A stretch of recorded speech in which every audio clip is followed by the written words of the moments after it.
함께 은혜 나눌 하나님 말씀은 출애굽기 33장 12절부터 23절까지 말씀, 16절에서 19절만 함께 봉독하도록 하겠습니다.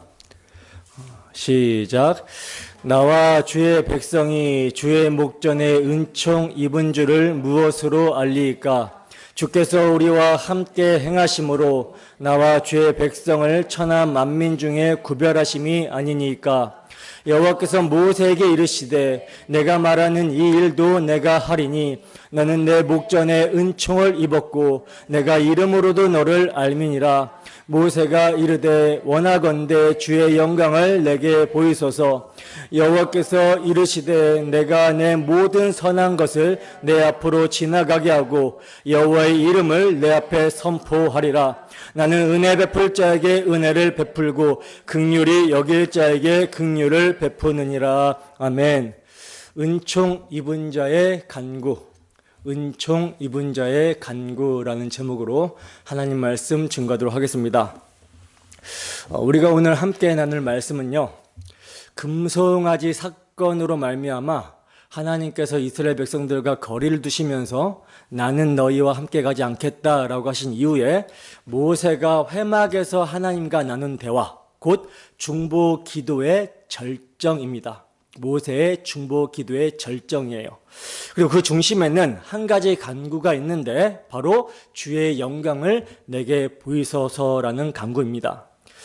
이것은요, 단순한 체험의 갈망을 간구하는 것이 아니죠. 하나님이 없는 약속의 땅은 아무런 의미가 없다라고 하는 모세의 고백, 하나님의 임재만이 진짜 복이라는 철저한 하나님 중심 신앙의 정서가 담긴 기도입니다. 그리고 우리는 이 기도 속에서 정말 놀라운 은혜의 복음을 발견하게 되는데, 율법의 선포를 받아든 모세가 이제 중보자의 자리에서 하나님과 대면하며 간구하는 이 장면은 단지 역사적인 사건뿐만이 아니라 구속사적인 계시이며 우리 주 예수 그리스도의 그림자라는 사실이에요. 예수 그리스도, 우리의 참 중보자 되시는 예수 그리스도의 그림자가 오늘 본문에서 나타나고 있다라는 사실입니다. 그러므로 오늘 본문을 통해 참된 복, 하나님의 함께하심이 우리에게 어떤 의미인지, 그리고 그 하나님의 영광이 어떻게 그리스도 안에서 우리에게 임하게 되는지를 깊이 상고하여 살펴볼 텐데, 바라기는 지혜와 계시의 영이신 성령께서 우리 모두에게 충만하게 역사하여 복음의 영광을 믿음의 눈을 들어 보게 하시기를 간절히 소원합니다. 본문 12절 보겠습니다. 함께 있습니다. 시작. 모세가 여호와께 아뢰되 보시옵소서. 주께서 내게 이 백성을 인도하여 올라가라 하시면서 나와 함께 보낼 자를 내게 지시하지 아니하시나이다. 주께서 전에 말씀하시기를 나는 이름으로도 너를 알고 너도 내 앞에 은총을 입었다 하셨사온즉. 아멘. 자, 보시면 모세가 여호와 하나님께 아뢰고 있어요. 그러니까 말씀을 드려 알리고 있는데, 뭐라고 말씀을 드려서 알리고 있냐면, 주님께서 내게 이 백성을 인도하여 약속의 땅으로 올라가라고 하시면서 나와 함께 보낼 자를 알려주지 않으셨다라고 이렇게 말씀을 드리고 있어요. 그러니까 금송아지 사건으로 인하여 하나님이 이스라엘 백성들을 진멸하고자 했을 때 모세가 하나님의 그 진노하심을 가로막죠. 가로막고 하나님의 이름과 하나님이 세워주신 언약을 근거해서 이들을 용서해달라고 했잖아요. 근데 이때 하나님께서 모세의 중보를 듣고 뜻을 돌이키셔서 말씀하신 화를 내리시지는 않았지만 뭐라고 말씀을 하셨죠? 모세, 네가 애굽에서 인도해낸 백성과 함께 여기를 떠나서 아브라함과 이삭과 야곱에게 맹세하여 내가 주겠다고 한 약속의 땅에 올라가라고 하시면서 나는 그들과 함께 가지 않을 것이다 라고 이렇게 말씀을 하셨어요. 자, 그리고 이 말을 들은 이스라엘 백성들이 슬퍼하자 하나님께서는 그들에게 회개할 방도로 장신구를 떼어버리라고 하시면서 그리하면 장신구를 떼어버리고 회개를 하면 내가 너희에게 어떻게 할지를 결정하시겠다라고 하셨어요. 그러자 말씀하신 대로 이스라엘 백성들이 어떻게 합니까? 모두가 다 자기 몸을 단장하지 않습니다. 장신구를 다 떼어버렸어요. 그리고 이스라엘 진영 밖으로 모세가 회막을 쳤을 때 백성들이 여호와의 임재를 앙망하면서 회막으로 나아갔어요. 또 모세가 회막으로 나아갈 때 모두가 자기 장막문에 서서 모세를 뚫어지게 쳐다보면서 하나님을 찾는 모세를 통해 임재하는 하나님의 모습을 보며 이들이 예배를 합니다. 그러니까 이스라엘 백성들이 회개의 자세를 보였다라는 거예요. 그런데 그럼에도 하나님께서는요, 아직 어떻게 할지를 말씀해 주시지 않았던 것입니다. 그래서 모세는 아직 말씀해 주시지 않았다고 이렇게 아뢰고 있는 것이죠. 하나님, 저에게 이 백성을 데리고 약속의 땅으로 올라가라고 하시면서 저와 함께할 자를 알려주지 않으셨습니다. 이렇게 말을 하고 있는 거예요. 모세의 이 아뢰은 단순한 불확실성에 대한 문제가 아니죠. 하나님이 주신 사명을 감당하는 데 있어서 가장 본질적인 것이 빠졌다라고 하는 절박한 탄식의 아뢰입니다. 즉, 하나님이 함께 하지 않으신다면 누구도 대신할 수 없다라고 하는 고백이라는 거예요. 지금 하나님께 아뢰고 있는 모세의 심정은, 하나님, 저는 주 없이 이대로 인도할 수 없습니다. 하나님이 함께 하지 않으시면 내가 홀로 광야 한복판에서 아무것도 할 수 없습니다. 이런 심정이 담겨 있는 거예요. 사실 앞절에서도 하나님은 천사를 보내시겠다라고 하셨습니다. 내가 너희 앞서서 천사를 보내서 너희들의 대적들을, 가나안에 사는 민족들, 그 대적들을 진멸하겠다, 무찔러 주겠다, 이렇게 말씀을 하셨어요. 근데 모세는 그 천사도 거절해 버립니다. 왜입니까? 하나님이 함께 하지 않으신다면, 하나님 자신이 함께 하지 않으신다면 아무리 대단한 능력을 가진 천사가 와서 이스라엘 백성들을 약속의 땅으로 들어가게 하더라도 그것이 아무 의미가 없기 때문이라는 거예요. 여러분, 이러한 모세의 심정이 우리에게 있습니까? 오늘날 교회를 보면요, 자꾸 어떤 사역, 환경, 응답, 방법을 원할 때가 많습니다.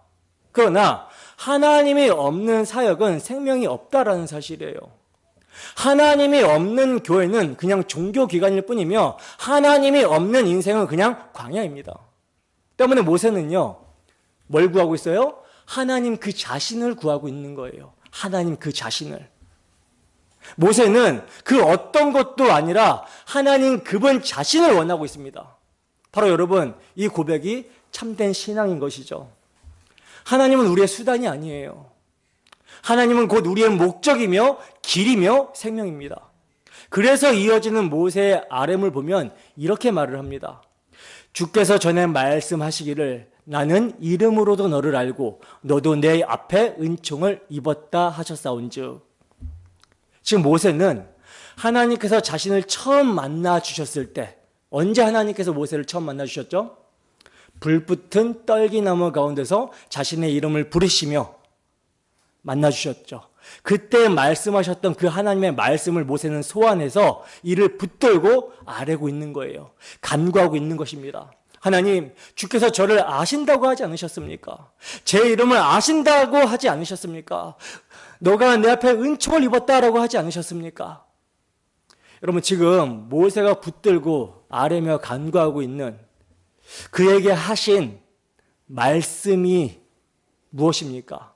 하나님이 그를 만나서 불러주셨을 때 하신 하나님의 말씀의 핵심이 무엇입니까?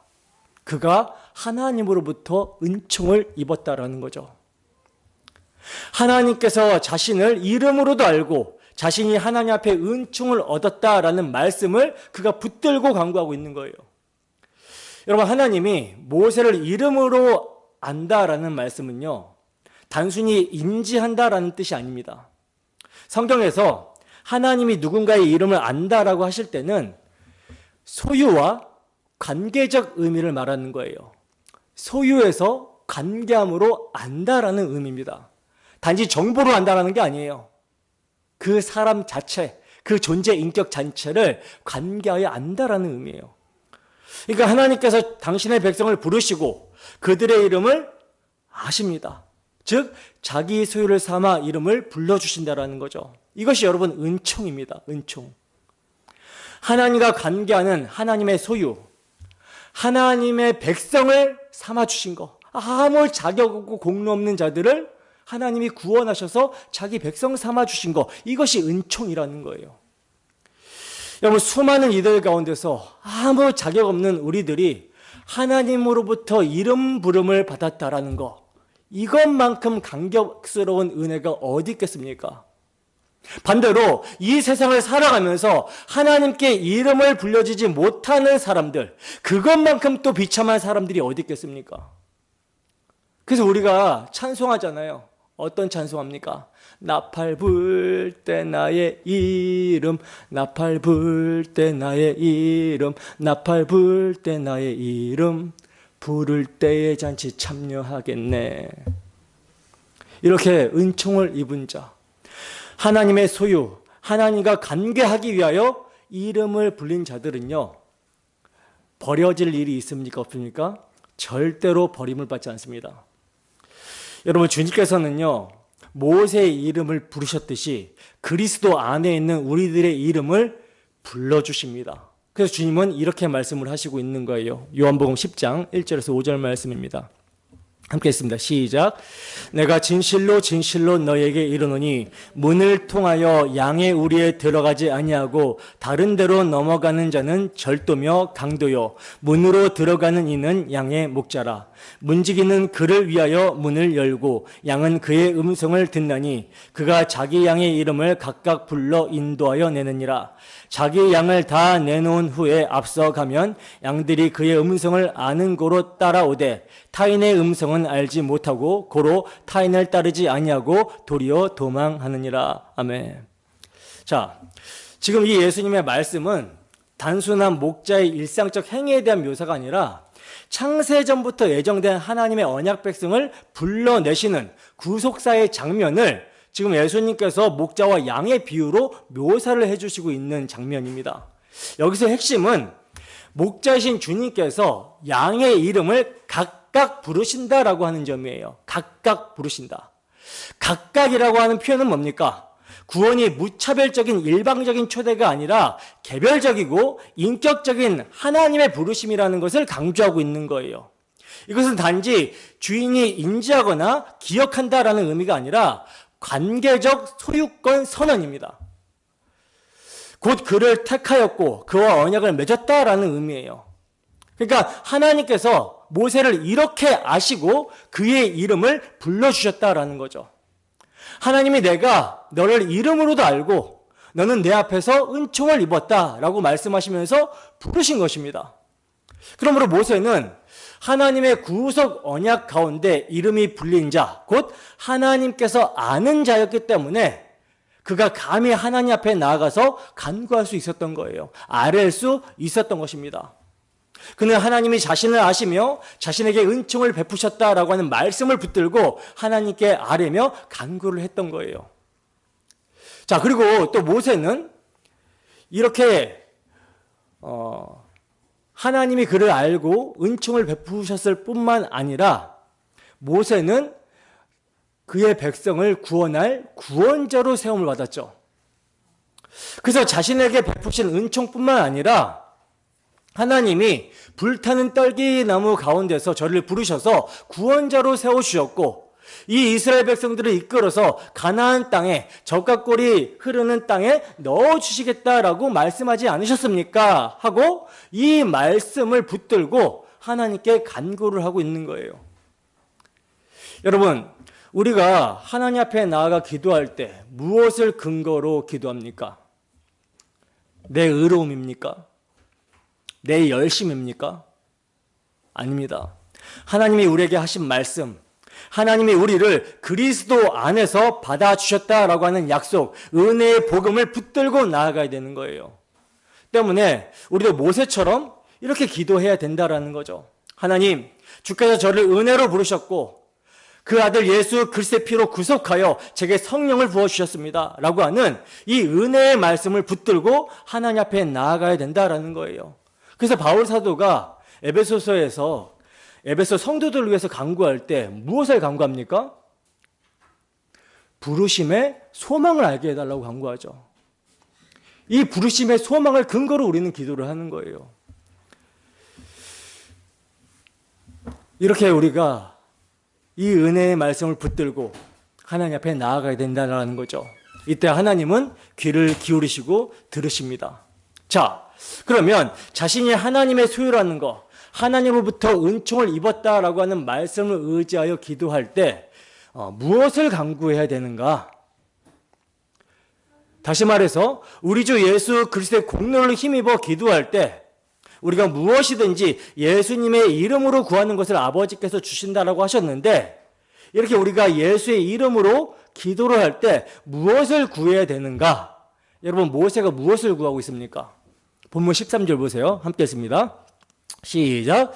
내가 참으로 주의 목전에 은총을 입었사오면 원하건대 주의 길을 내게 보이사 내게 주를 알리시고 나로 주의 목전에 은총을 입게 하시며 이 족속을 주의 백성으로 여기소서. 아멘.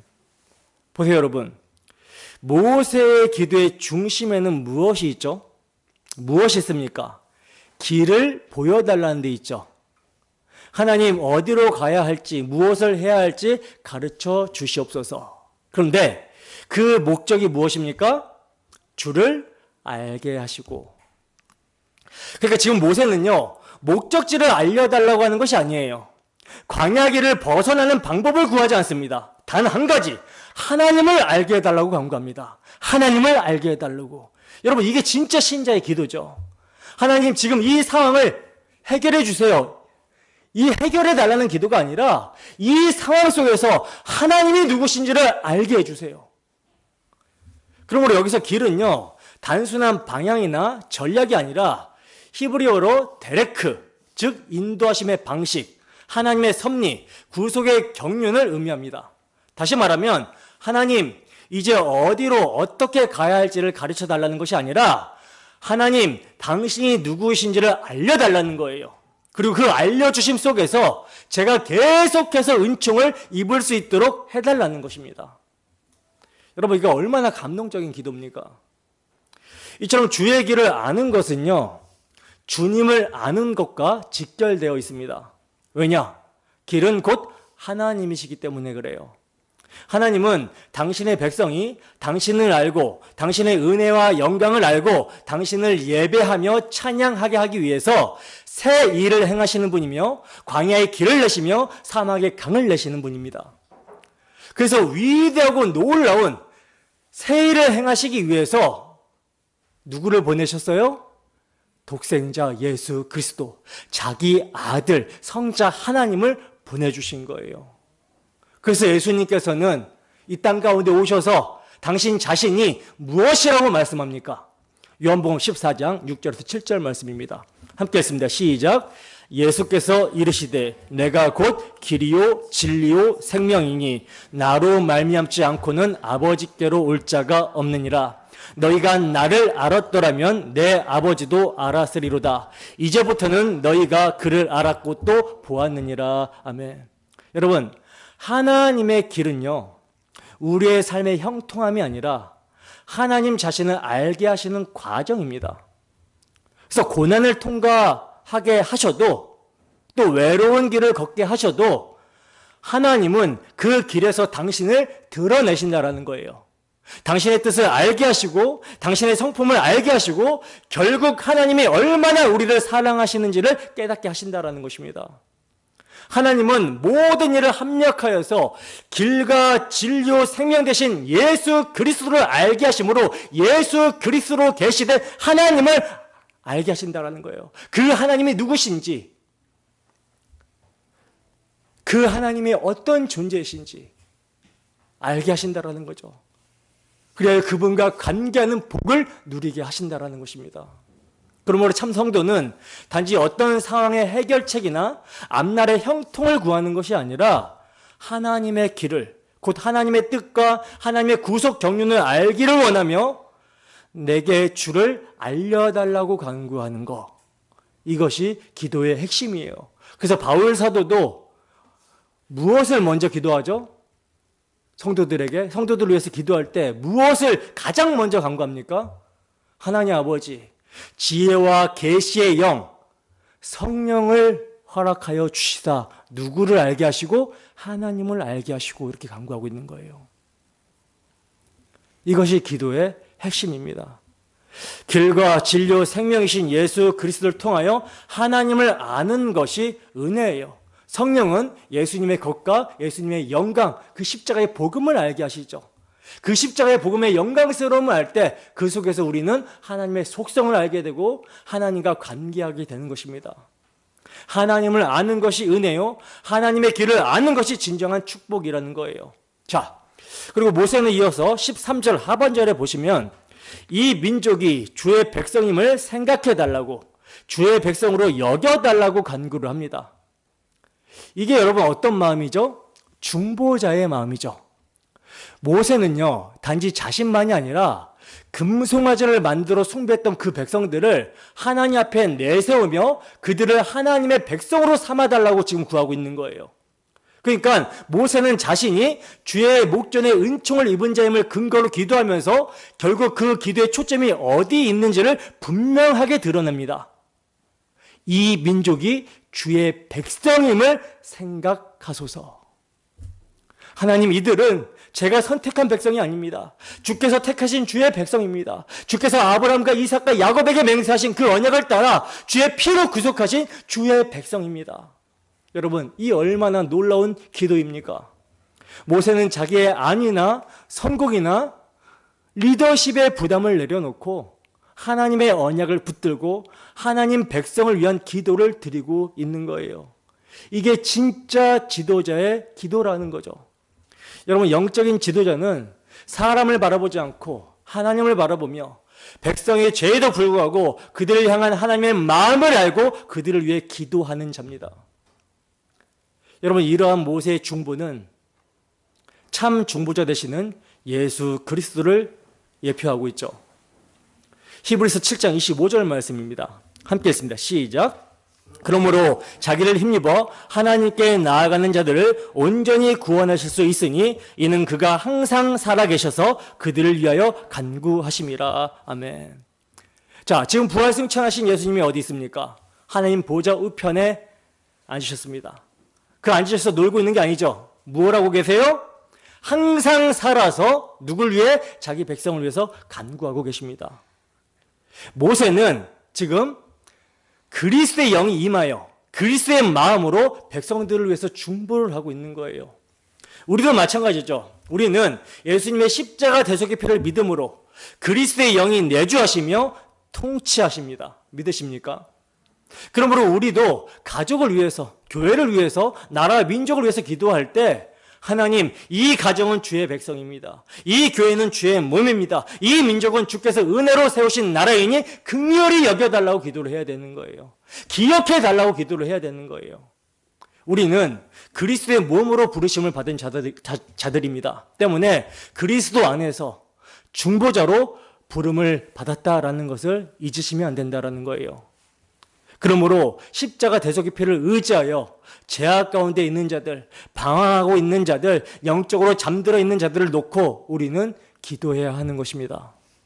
하나님, 이 민족이, 이 가정이, 이 성도가 주의 백성임을 생각하소서. 여러분, 우리가 이러한 기도, 이러한 간구를 한다라는 것은요, 누군가가 우리를 위해서 주님의 마음으로 이러한 간구를 하였고 그 간구가 응답이 되었기 때문에 이러한 간구를 하는 줄로 믿습니다. 그러니 우리 또한 주님의 마음으로 간구하는 자들이 되어야 되는 거예요. 자, 이제 주께서 하신 말씀, 언약을 붙들고 주의 목전에서 제가 은총을 입었다면 주의 길을 내게 보이사 내게 주를 알리시고 나로 주의 목전에 은총을 입게 하시며 이 민족을 주의 백성으로 여기소서라고 하는 모세의 간구, 모세의 중보의 기도에 하나님께서 응답을 하십니다. 본문 14절입니다. 함께 읽습니다. 시작. 여호와께서 이르시되 내가 친히 가리라. 내가 너를 쉬게 하리라. 아멘. 여러분, 이 짧은 구절은요, 하나님께서 모세에게 얼마나 큰 은혜를 베풀어 주셨는지, 그리고 하나님께서 진정 무엇을 축복이라 여기시는지를 보여주고 있는 말씀이에요. 모세가 주께서 하신 말씀을 붙들고 하나님께 주의 길을 보여주사 주를 알게 하시고 계속 주의 목전에서 은총을 잊게 해달라고, 이 백성을 기억하여 달라고 간구를 하자 이에 대한 하나님의 응답이 뭐예요? 내가 친히 가리라. 여러분, 길을 보여주는 것보다 더 큰 은혜가 무엇입니까? 그 길을 함께 가주시는 것이죠. 하나님은 이 길은 저쪽이다, 이쪽이다 알려주시는 분이 아니라 내가 너와 함께 이 길을 걷겠다라고 말씀하시는 하나님이세요. 나아가 하나님께서는요, 내가 너를 쉬게 하리라 이렇게 말씀을 해주시고 있어요. 여기서 여러분, 쉬게 하리라라고 하는 말씀은요, 단순히 휴식을 주겠다라는 말이 아닙니다. 안식을 주시겠다라는 말씀이에요. 이것은 출애굽기의 전체 맥락, 나아가 성경 전체 구속사에 아주 매우 중요한 의미를 가집니다. 성경에서 안식은 단순한 휴식이 아니라 뭐라고 그랬어요? 하나님의 임재 안에 거하는 상태를 의미한다라고 말씀을 드렸죠. 하나님이 거하시는 상태. 하나님은 하나님 자리에서 우리에게 생명을 주시고, 우리는 피조물 된 자리에서 하나님을 예배하며 찬송하는 상태. 하나님과 교제하는 상태, 하나님이 임재하는 상태, 이게 쉼이라는 거예요. 안식. 시편 기자는 이 점을 이렇게 고백합니다. 시편 32편 2절 함께 했습니다. 시작. 그가 나를 푸른 풀밭에 누이시며 쉴 만한 물가로 인도하신도다. 아멘. 여러분, 여기서 중요한 것은요, 지금 장소가 아닙니다. 푸른 풀밭이 있고 쉴 만한 물가가 있다라고 해도 그가 나를 누이시지 않으면, 다시 말해서 하나님이 나를 쉬게 하지 않으시면 이건 안식이 아닌 거예요. 안식은 상황이 평화롭기 때문이 아니라 하나님이 함께 하시는 것이기 때문입니다. 즉, 하나님 자신이 함께 하심이 참된 안식이고 은총의 실체라는 거죠. 그러므로 여러분, 진정한 안식은요, 하나님이 친히 함께 하시며 동행하시는 것, 이게 안식입니다. 아무리 풍요로운 땅이라 할지라도 하나님이 계시지 않으면 그곳은 지옥이에요. 아무리 황폐한 광야라도 하나님이 계시면 그곳은 천국입니다. 하나님이 계시는 곳이 안식의 장소라는 것을 잊지 마시기 바랍니다. 그래서 15절에서 모세는요, 이렇게 말합니다. 본문 15절 함께 했습니다. 시작. 모세가 여호와께 아뢰되 주께서 친히 가지 아니하시려거든 우리를 이곳에서 올려보내지 마옵소서. 아멘. 보세요.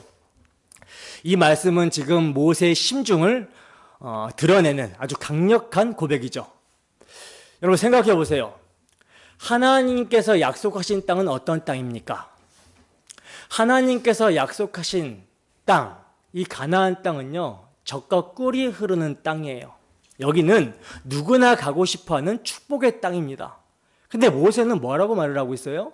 주께서 친히 가지 아니하시면, 함께 가지 아니하시면 그 땅에 들어가지 않게 하옵소서라고 간구하고 있어요. 이 말은요, 그 땅에 하나님이 함께 가지 않으신다면 차라리 광야에서 죽는 것이 낫습니다 라는 말이거든요. 이 얼마나 놀라운 신앙의 고백입니까? 여러분, 가나안 땅에 들어가는 것이 축복입니까? 천국 가는 것이 축복이에요? 아닙니다. 하나님이 함께 하시는 것이 축복이에요. 다시 말해, 축복은 하나님이 주시는 것이 아니라 하나님 자신이라는 거예요.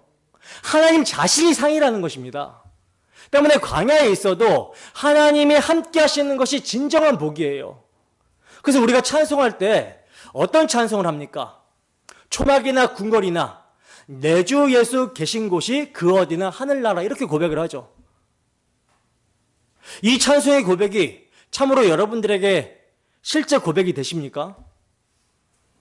많은 이들이요, 찬양은 이렇게 잘해요. 찬양은 초막이나 궁궐이나 내주에서 계신 곳이 그 어디나 하늘나라라고 찬양을 잘해요. 근데 찬양은 이렇게 하면서 얼마나 많은 경우에 복을 환경에서 찾는지 모른다라는 거예요. 건강, 물질, 명예, 안정된 삶 등등등 환경에서 복을 찾는다라는 거죠. 그러나 모세는 뭐라고 합니까?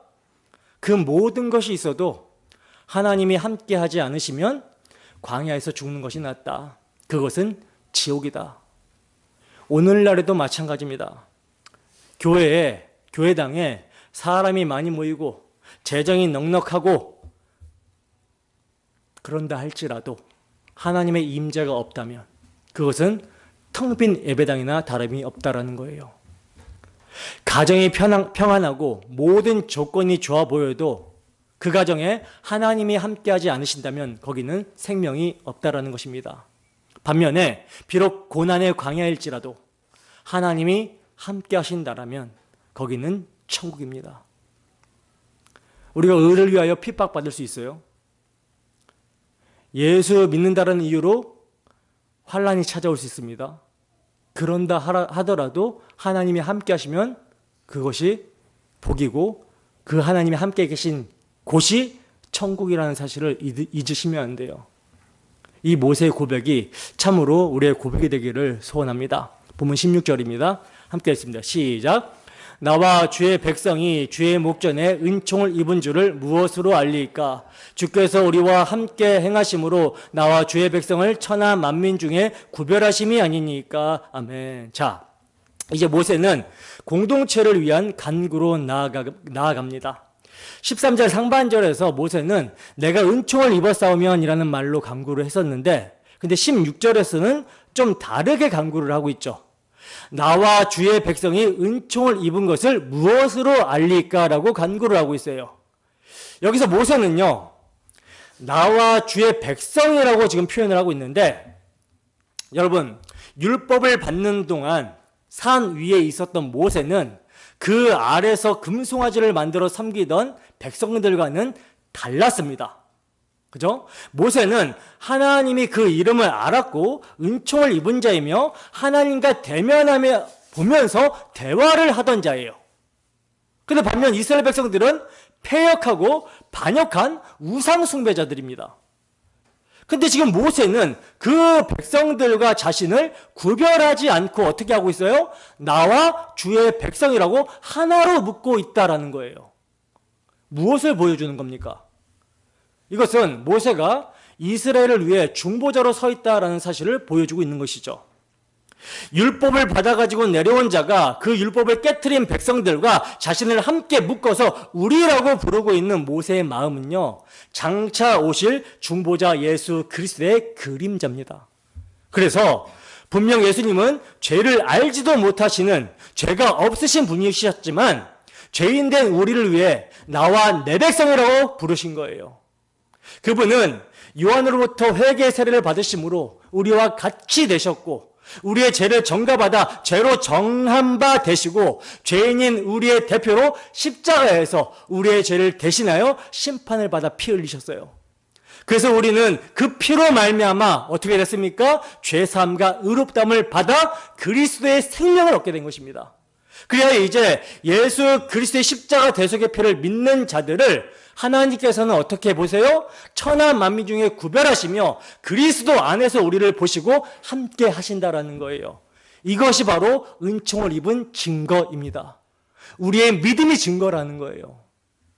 날 위해 피 흘리신 예수 그리스도의 대속의 피를 믿음으로 하나님과 함께하는 것, 하나님과 화목하게 된 것, 그리하여 세상으로부터 구별된 거룩한 공동체, 교회로 모이게 된 것, 이것이 은총 입은 자의 증거예요. 그러므로 하나님과 함께하는 우리는 범사에 예수 그리스도의 이름을 힘입어 그 피를 믿음으로 하나님께 영광을 돌려야 되는 것입니다. 이것이 은총받은 증거예요. 나아가 우리가 그리스도의 은혜로 하나님께 인도되었다면 우리 또한 다른 이들을 향해서 모세와 같이 간구할 수 있어야 되는 거죠. 모세는 하나님의 마음을 느낀 자입니다.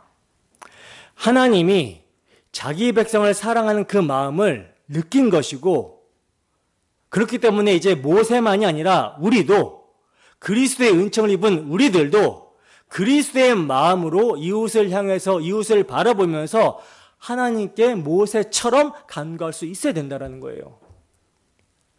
죄에 대해서는요, 여러분, 정확하게, 명확하게 말을 해야 됩니다.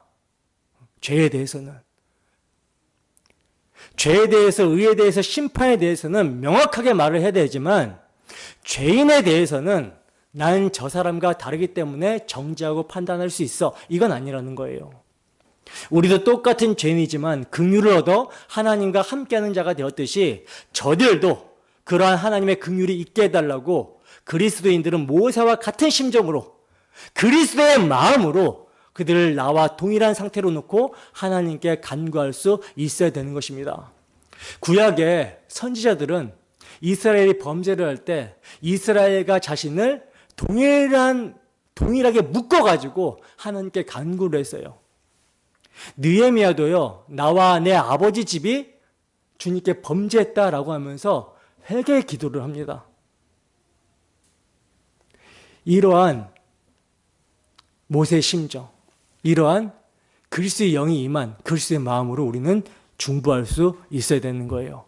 자, 자신 안에 백성들을 이렇게 묶어서 기도한 모세의 기도가 이제 하나님께 응답이 됩니다. 그래서 하나님은 응답을 하시는데 본문 17절입니다. 함께 했습니다. 시작. 여호와께서 모세에게 이르시되 내가 말하는 이 일도 내가 하리니 너는 내 목전에 은총을 입었고 내가 이름으로도 너를 알미니라. 아멘. 보세요.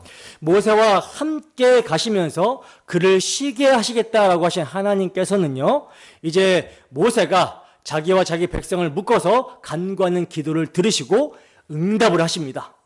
그러니까 하나님은 모세의 중보적 간구를 언약적 신실하심 안에서 수용하고 계시는 거예요. 이것은 모세가 단지 탁월한 리더이기 때문이가 아니라 언약 가운데 있는 자였기 때문에, 즉 하나님은 자신의 언약 백성을 위하여 세우신 중보자의 간구를 들으시고 응답하신다라는 것을 이를 통해서 보여주시는 거예요. 이 모세의 기도 응답은 예수 그리스도의 중보 사역과 연결이 됩니다. 예수님께서 하늘 보좌 우편에서 지금도 우리를 위하여 간구하고 계시기 때문에 그 간구로 인하여 지금 우리가 하나님의 은총을 입고 하나님의 임재 가운데 나아갈 수 있게 된다라는 것을 보여주고 있다라는 거죠. 자, 이렇게 하나님께서는요, 모세의 기도를 들으시고 응답을 하셨어요. 이제 우리는 본문에서 매우 깊고 복된 장면을 보게 되는데요. 여러분, 우리가 하나님의 이러한 은총을 입은 자라면 가장 갈망해야 할 것이 무엇이겠습니까? 하나님께서 모세의 기도를 들으시고 응답하시자 이제 모세는 그 은총의 절정 가운데 주의 영광을 내게 보여달라고 간구를 합니다. 이게 절정이에요. 본문 18절입니다. 함께 읽습니다. 시작. 모세가 이르되 원하건대 주의 영광을 내게 보이소서. 아멘. 여러분, 여기서 중요한 사실을 하나 보셔야 됩니다. 지금 모세는 하나님과 아주 친밀한 관계 가운데 있어요. 그죠? 하나님의 얼굴을 대면하여 말하면서 친구처럼 대화하고 있다라는 것입니다. 나아가 하나님이 너는 내 앞에 은총을 입었고 내가 너의 이름도 안다라고 하신 그 음성을 들은 후에 지금 모세는 여기서 멈추질 않아요. 멈출 생각이 없습니다. 그 은총의 자리에 안주하지 않는다라는 거예요. 모세의 갈망은 더 깊고 더 순전합니다. 모세가 무엇을 간구합니까? 무엇을 구하고 있죠? 하나님의 영광을 보여달라고 간구합니다. 여러분, 이게 바로 참된 신자의 마음이죠. 은혜를 입은 자는 더 큰 은혜를 구하게 되어 있다는 거예요. 한 번의 기쁨, 한 번의 응답, 그것으로 만족하지 않는다라는 것입니다. 하나님 자신을 원합니다. 하나님의 영광을 보기를 원합니다. 더 보기를 원합니다. 더 알기를 원합니다. 더 구한다라는 거죠. 그래서 바울 사도는 성도들로 향하금 성도들을 위하여 기도할 때 어떤 기도를 합니까? 모든 성도와 함께 지식에 넘치는 그리스도의 사랑을 알아. 그 사랑의 넓이와 길이와 높이의 깊이를 깨달아 하나님의 모든 충만으로 충만하게 해달라고 기도를 하고 있어요. 그러니까 참된 신자는 더욱더 그 영광을 알게 해달라는 그 갈망함으로 하나님의 영광을 구해야 된다는 거죠. 자, 여기서 하나님의 영광은요, 단순히 시각적 환상이 아닙니다. 히브리어로 카보드라는 단어는 무게감, 실체, 존재의 중심성을 뜻하는 단어인데 하나님의 본질, 하나님의 속성, 하나님의 성품, 하나님의 이름 그 자체예요. 그러니까 모세가 구한 것은 단순한 어떤 종교적인 체험이 아니라 하나님이 누구신지를 깊이 알기를 원하는 간절한 신앙 고백이었다라는 것입니다. 자, 이때 하나님이 뭐라고 응답하십니까? 본문 19절입니다. 함께 했습니다. 시작. 여호와께서 이르시되 내가 내 모든 선한 것을 내 앞으로 지나가게 하고 여호와의 이름을 내 앞에 선포하리라. 나는 은혜 베풀 자에게 은혜를 베풀고 긍휼히 여길 자에게 긍휼을 베푸느니라. 아멘. 자, 여기서 모든 선한 것이라는 말은요, 하나님의 거룩, 자비, 은혜와 진실, 바로 하나님의 속성 전체를 말하는 거거든요. 즉 하나님의 성품이 모세 앞을 지나가며 드러나게 될 것이라는 말씀입니다. 그리고 이어서 하나님은 이렇게 말씀하십니다. 나는 은혜 베풀 자에게 은혜를 베풀고 긍휼히 여길 자에게 긍휼을 베푸느니라. 여러분, 이 말씀이 바로 여호와 하나님의 이름에 대한 설명입니다. 하나님은 누구신가? 자격에 따라 대하지 않으시고 조건에 따라 주시는 분이 아니라 주권적으로, 전적으로 주권적인 사랑으로 은혜를 베푸시는 분이라는 거예요. 이 말씀이 어디에 또 나오죠? 로마서 9장에서 바울 사도가 인용하죠. 바울 사도는요, 하나님이 긍휼히 여기실 자를 긍휼히 여기시며 은혜는 어떤 사람의 뜻이나 노력에 있지 않고 오직 긍휼을 베푸시는 하나님께 있다라고 이렇게 말씀을 하고 있어요. 여러분, 이 은혜가, 이 하나님의 주권적인 은혜가 우리를 살립니다. 이 하나님의 주권적인 은혜가 우리를 긍휼히 여기고요, 이 하나님의 주권적인 은혜가 우리를 구별해요. 이 은혜가 모세를 중보자로 세웠고 이 은혜가 결국 예수 그리스도 안에서 성취가 될 영광을 보여주는 그림자가 되는 겁니다. 모세가 본 하나님의 영광은요, 후에 우리 주 예수 그리스도 안에서 완전하게 드러나게 됐는데, 요한복음 1장 14절 말씀입니다. 함께 했습니다. 시작. 말씀이 육신이 되어 우리 가운데 거하심에 우리가 그의 영광을 보니 아버지의 독생자의 영광이요 은혜와 진리가 충만하더라. 아멘. 이게 여러분, 모세가 그토록 보기를 원했던 하나님의 영광이었습니다. 이 하나님의 영광이 예수 그리스도 안에서 나타나게 된 거예요. 하나님의 모든 선하심이 그리스도 안에 머물렀고 하나님의 이름이 그분의 십자가 위에서 온전히 선포가 되었습니다. 나는 은혜 베풀 자에게 은혜를 베푼다. 이 말씀이 십자가에서 절정으로 드러납니다. 여러분, 하나님께서는 우리가 그 영광을 보기를 원하십니다. 그러나 아무나 그 영광을 볼 수는 없죠. 모세도 하나님의 전적인 은혜가 없었다면 볼 수 없었고, 오늘 우리도 은혜로 말미암아 그리스도 안에 감춰진 자가 아니라면 하나님의 영광을 볼 수가 없습니다. 그러므로 바울 사도는 고린도후서에서 이렇게 고백합니다. 고린도후서 4장 6절 말씀입니다. 함께 했습니다. 시작. 어두운 데에 빛이 빛이라 말씀하셨던 그 하나님께서 예수 그리스도의 얼굴에 있는 하나님의 영광을 아는 빛을 우리 마음에 비추셨느니라. 아멘. 예수 그리스도 안에 있는 하나님의 영광, 그것이 바로 모세가 갈망했던 그 영광이었다라는 거예요. 오늘 우리도 모세처럼 그 영광을 보기를 갈망하며 이 고백을 드릴 수 있기를 바랍니다. 주의 영광을 보이소서. 여러분, 이 고백은 하나님의 선하심과 주권적인 은혜를 믿는 자만이 드릴 수 있는 고백입니다. 우리가 참으로 그리스도인이라면 이 세상에서 가장 구해야 될 것이 무엇입니까? 건강입니까? 성공입니까? 부입니까? 명예입니까? 아니라는 거예요. 하나님 자신이라는 거예요. 주의 영광을 보고 싶다라고 하는 갈망함, 그것이 진짜 은총을 입은 자의 고백입니다.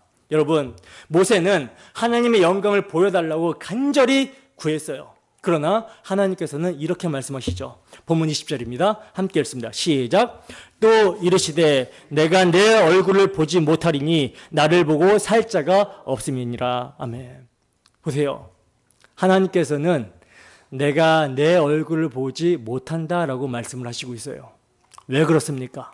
여러분, 거룩하신 하나님의 존재 앞에서 죄인은 설 수 있어 없어요? 설 수 없습니다. 죄가 있는 인간은 하나님의 얼굴을 직접 볼 수가 없어요. 보면 죽습니다. 하나님이 어떤 분이십니까?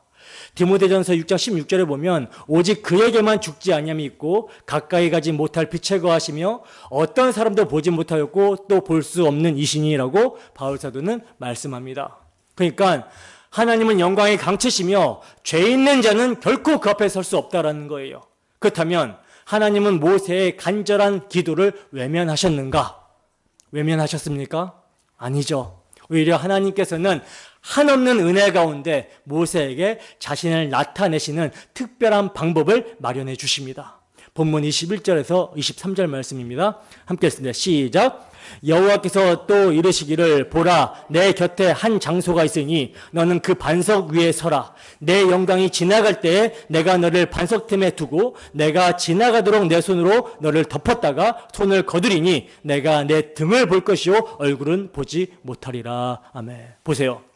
하나님께서는 모세의 기도를 자신을 나타내시는 특별한 방법으로 응답해 주시는데 하나님의 영광은 거룩함 자체이시기 때문에 거기에는 죄가 끼어들 틈이 없죠. 누구도 그 영광을 완전하게 볼 수 없고 죄인이 보면 죽습니다. 그러면 어떻게 하나님께서는 모세의 기도에 응답하시는가? 하나님께서는요, 모세에게 한 장소를 지명하시면서 반석 위에 서라고 하십니다. 여기서 매우 중요한 복음의 그림이 나오고 있는데 여러분, 이 반석, 이 한 장소를 지명하고 반석 위에 서라고 했을 때 이 반석이 무엇을 의미할까요? 신약의 빛으로 보면 고린도전서 10장 4절입니다. 함께 했습니다. 시작. 다 같은 신령한 음료를 마셨으니 이는 그들을 따르는 신령한 반석으로부터 마셨음에 그 반석은 곧 그리스도시라. 아멘. 보시면 바울 사도는 반석을 뭐라고 증거합니까? 반석은 곧 예수 그리스도라고 증거를 하고 있죠. 즉 죄인이 하나님을 대면할 수 있는 유일한 장소, 하나님의 영광이 지나가도 죽지 않고 보호받을 수 있는 그 유일한 것이 우리 주 예수 그리스도시라는 거예요. 하나님께서는 모세를 반석 위에 세우시고 그 반석 틈에 숨기시며 당신의 손으로 덮으시겠다라고 말씀하십니다. 이게 얼마나 복된 장면입니까? 이것은 단순한 물리적 보호가 아니라 하나님 자신이 죄인을 위하여 덮으시는 은혜의 행위라는 거예요. 하나님이 보호하시는 겁니다. 죄인인 우리를 그리스도라는 예수 그리스도라는 반석 위에 숨기시고 하나님의 손으로 덮으셔서 우리와 하여금 죽지 않고 그 은혜를 경험하게 하시는 거예요. 하나님의 영광을 보게 하시는 것입니다. 이게 바로 복음입니다. 하나님의 영광 앞에서 예수 그리스도라는 반석에 숨어야 사는 거예요. 거기서 우리는 하나님의 임재를 경험하고 주의 선하심을 맛보고 살아계신 하나님을 만나게 되는 것입니다. 성경은 이것을 예수 그리스도 안에서라고 명확하게 드러냅니다. 시편 91편 1절입니다. 함께 했습니다. 시작. 지존자의 은밀한 곳에 거주하며 전능자의 그늘 아래에 사는 자여. 아멘. 여러분, 우리는 반석이신 그리스도 안에 감추어질 때에만 하나님의 거룩하신 앞에서 살아남을 수 있습니다. 예수님은 십자가에서 우리 죄를 위하여 희생 제물이 되셨고 우리의 생명을 감춰 주시는 중보자가 되셨습니다. 그리하여 당신 안에 우리를 감추시고 숨기심으로 하나님의 영광을 볼 수 있게 하신 거예요. 그러니 우리는 어떻게 돼요? 우리 주 예수 그리스도 안에서 그를 믿는 믿음으로 그 십자가의 대속을 통해 드러난 하나님의 영광을 보게 해달라고 간구해야 되는 것이죠. 마지막으로 23절입니다. 함께 했습니다. 시작. 손을 거두리니 내가 내 등을 볼 것이요 얼굴은 보지 못하리라. 아멘. 보세요, 여러분. 하나님은 모세에게 얼굴은 보여주지 않으시지만 뭘 보여주세요? 등을 보게 하십니다. 이건 무슨 뜻입니까?